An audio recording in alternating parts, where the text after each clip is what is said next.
তাসনিম জারার মনোনয়নপত্র বৈধ ঘোষণা। নূরকে বহিষ্কার করা হল। ১৯ জেলায় বইছে মৃদু শৈত্যপ্রবাহ, অব্যাহত থাকার আভাস। দল মত নির্বিশেষে গণভোটে হ্যাঁ ভোট চাইলেন জামায়াত আমির। ১০ জানুয়ারি ২২ ক্যারেটের স্বর্ণ কত দামে বিক্রি হচ্ছে? শুনছিলেন সংবাদ শিরোনাম, এখন জানিয়ে দিব বিস্তারিত। তার আগে আপনি কোথাও অথবা কোন জেলা থেকে আমাদের নিউজটি দেখছেন এবং শুনছেন অবশ্যই জানিয়ে দিবেন কমেন্ট বক্সে। তাসনিম জারার মনোনয়নপত্র বৈধ ঘোষণা। ঢাকা ৯ আসনের স্বতন্ত্র প্রার্থী তাসনিম জারার মনোনয়নপত্র বৈধ ঘোষণা করেছে নির্বাচন কমিশন। প্রাথমিক যাচাই বাছাইয়ে বাতিল হয়ে যাওয়ার পর আপিলের রায়ে তিনি মনোনয়ন ফিরে পেলেন। শনিবার ৩ জানুয়ারি মনোনয়ন যাচাই-বাছাই শেষে মনোনয়ন বাতিল ঘোষণা করে নির্বাচন কমিশন। তখন তাসনিম জারা ইসিতে আপিলের ঘোষণা দেন। এরপর সোমবার ৫ জানুয়ারি নির্বাচন কমিশনে মনোনয়ন বাতিলের বিরুদ্ধে তিনি আপিল করেছিলেন। শনিবার ১০ জানুয়ারি জাতীয় সংসদ নির্বাচনী রিটার্নিং অফিসার কর্তৃক প্রার্থিতা বাতিলের আদেশের বিরুদ্ধে ইসিতে আপিল নিষ্পত্তির প্রথম দিনেই তিনি মনোনয়ন ফিরে পেয়েছেন। উল্লেখ্য যে প্রার্থিতা বাতিলের আদেশের বিরুদ্ধে শনিবার ১০ জানুয়ারি বিকাল ৫টা পর্যন্ত মোট ৭০ জনের আবেদনের উপর শুনানি হবে। শুক্রবার পর্যন্ত ৭২৩ জন প্রার্থিতা ফিরে পেতে আবেদন করেছিলেন, তবে পরবর্তীতে ৭৮ জন নির্বাচন থেকে সরে দাঁড়ানোর সিদ্ধান্ত নেন। অবশেষে চূড়ান্ত হয় ৬৪৫ জনের আপিল। আগামী ১৮ জানুয়ারি পর্যন্ত এই আবেদনগুলো নিষ্পত্তির ব্যাপারে চলবে শুনানি। ২০ জানুয়ারি পর্যন্ত প্রার্থিতা প্রত্যাহারের সুযোগ পাওয়া যাবে। এরপর প্রতীক চূড়ান্তর পর শুরু হবে নির্বাচনী প্রচারণা। নূরকে বহিষ্কার করা হল। গণ অধিকার পরিষদের সভাপতি নুরুল হক নূর। গণ অধিকার পরিষদের সভাপতি নুরুল হক নূরকে কারণ দর্শানো শোকজ নোটিশ দেওয়া এবং দল থেকে সাময়িক অব্যাহতির একটি খবর সামাজিক যোগাযোগ মাধ্যমে ছড়িয়ে পড়েছে, তবে সেটিকে সম্পূর্ণ ভুয়া বলে বলেছেন দলের উচ্চতর পরিষদ সদস্য এবং গণমাধ্যম সমন্বয়ক আবু হানিফ। শুক্রবার রাতে এ তথ্য জানান তিনি। এছাড়া শুক্রবার প্রকাশিত এক অডিও বার্তায় দলের ভারপ্রাপ্ত সাধারণ সম্পাদক হাসান আল মামুন জানান, তার স্বাক্ষর জাল করে উদ্দেশ্যপ্রণোদিতভাবে একটি মিথ্যা প্রেস বিজ্ঞপ্তি ছড়ানো হয়েছে, যার লক্ষ্য দলটির ভাবমূর্তি ক্ষুণ্ণ করা। হাসান আল মামুন বলেন, ভাইরাল হওয়া প্রেস বিজ্ঞপ্তিটি পুরোপুরি বানানো। অন্য একটি নথি থেকে তার স্বাক্ষর কপি করে দলের প্যাডে বসানো হয়েছে। গণ অধিকার পরিষদের পক্ষ থেকে এ ধরনের কোনো সিদ্ধান্ত নেওয়া হয়নি বলেও তিনি স্পষ্ট করেন। তিনি সবাইকে এই পরিকল্পিত গুজবে বিভ্রান্ত না হওয়ার আহ্বান জানান। দলটির পক্ষ থেকে জানানো হয়, রাজনৈতিক সুবিধা নেওয়ার উদ্দেশ্যে তৃতীয় একটি পক্ষ এই অপপ্রচারে জড়িত।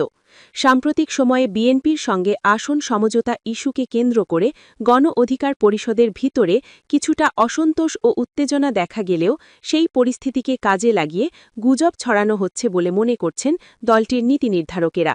সভাপতির বিরুদ্ধে দলীয় সিদ্ধান্তের বাইরে গিয়ে আসন সমঝোতার অভিযোগ এবং দপ্তর সম্পাদককে সাময়িক অব্যাহতির ঘটনাকে ঘিরে গত বৃহস্পতিবার রাজনৈতিক অঙ্গনে নানা আলোচনা চলে। দলের উচ্চতর পরিষদ সদস্য ও গণমাধ্যম সমন্বয়ক মনে করছেন, এই গুজবের পেছনে নির্বাচনী রাজনীতির সংশ্লিষ্টতা রয়েছে।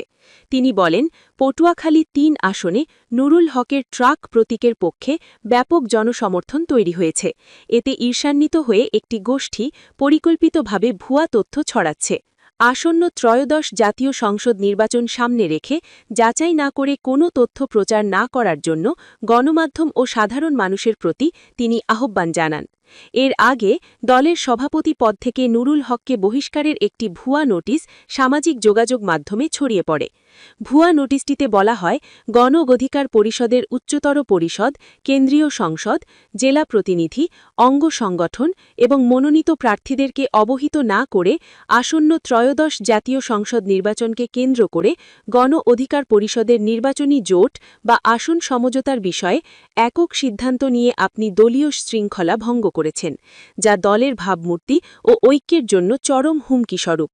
এমতাবস্থায় উচ্চতর পরিষদের নির্দেশক্রমে আপনাকে গণ অধিকার পরিষদের সভাপতির পদসহ দলের সব পর্যায়ের দায়িত্ব থেকে সাময়িক বহিষ্কার করা হল। একই সঙ্গে কেন আপনাকে স্থায়ীভাবে বহিষ্কার করা হবে না, আগামী 7 দিনের মধ্যে আপনাকে লিখিত জবাব দেওয়ার জন্য নির্দেশ প্রদান করা হল। উচ্চতর পরিষদের নির্দেশক্রমে এই নোটিশ দেওয়া হয়েছে বলেও উল্লেখ করা হয়। 19 জেলায় বইছে মৃদু শৈত্যপ্রবাহ অব্যাহত থাকার আভাস। দেশের 19 জেলার ওপর দিয়ে মৃদু থেকে মাঝারি শৈত্যপ্রবাহ বয়ে যাচ্ছে। আগামী কয়েকদিন এই অবস্থা অব্যাহত থাকতে পারে বলে জানিয়েছে আবহাওয়া অধিদপ্তর। শনিবার 10 জানুয়ারি সকাল 9টা থেকে 120 ঘণ্টার পূর্বাভাসে এসব তথ্য জানায় অধিদপ্তর। এতে বলা হয়েছে, দক্ষিণ পশ্চিম বঙ্গোপসাগরে অবস্থিত গভীর নিম্নচাপটি পশ্চিম উত্তর পশ্চিম দিকে অগ্রসর ও দুর্বল হয়ে নিম্নচাপ আকারে বর্তমানে উত্তর শ্রীলঙ্কা উপকূলবর্তী দক্ষিণ পশ্চিম বঙ্গোপসাগর এলাকায় অবস্থান করছে। এটি পশ্চিম উত্তর পশ্চিম দিকে অগ্রসর হয়ে আজ শনিবার দুপুর বা বিকেল নাগাদ উত্তর শ্রীলঙ্কা উপকূল অতিক্রম করতে পারে। এর একটি বর্ধিতাংশ উত্তর বঙ্গোপসাগর পর্যন্ত বিস্তৃত রয়েছে।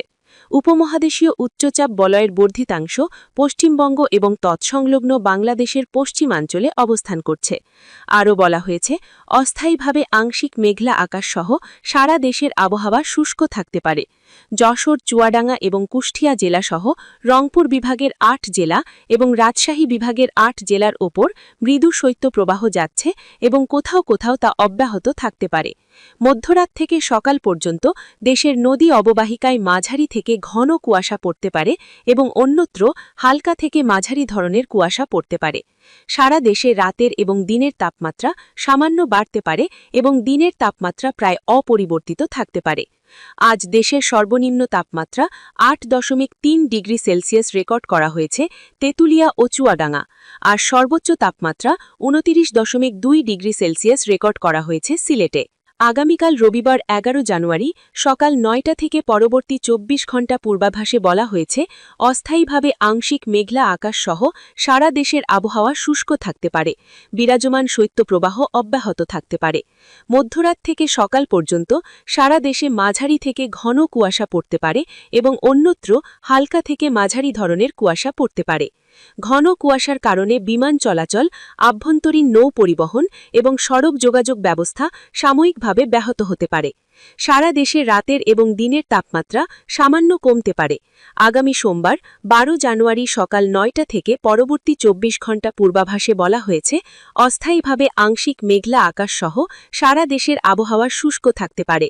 মধ্যরাত থেকে সকাল পর্যন্ত সারা দেশে মাঝারি থেকে ঘন কুয়াশা পড়তে পারে এবং অন্যত্র হালকা থেকে মাঝারি ধরনের কুয়াশা পড়তে পারে। ঘন কুয়াশার কারণে বিমান চলাচল, আভ্যন্তরীণ নৌ পরিবহন এবং সড়ক যোগাযোগ ব্যবস্থা সাময়িকভাবে ব্যাহত হতে পারে। সারা দেশে রাতের এবং দিনের তাপমাত্রা প্রায় অপরিবর্তিত থাকতে পারে। আগামী মঙ্গলবার 13 জানুয়ারি সকাল 9টা থেকে পরবর্তী 24 ঘণ্টা পূর্বাভাসে বলা হয়েছে, অস্থায়ীভাবে আংশিক মেঘলা আকাশসহ সারা দেশের আবহাওয়া শুষ্ক থাকতে পারে।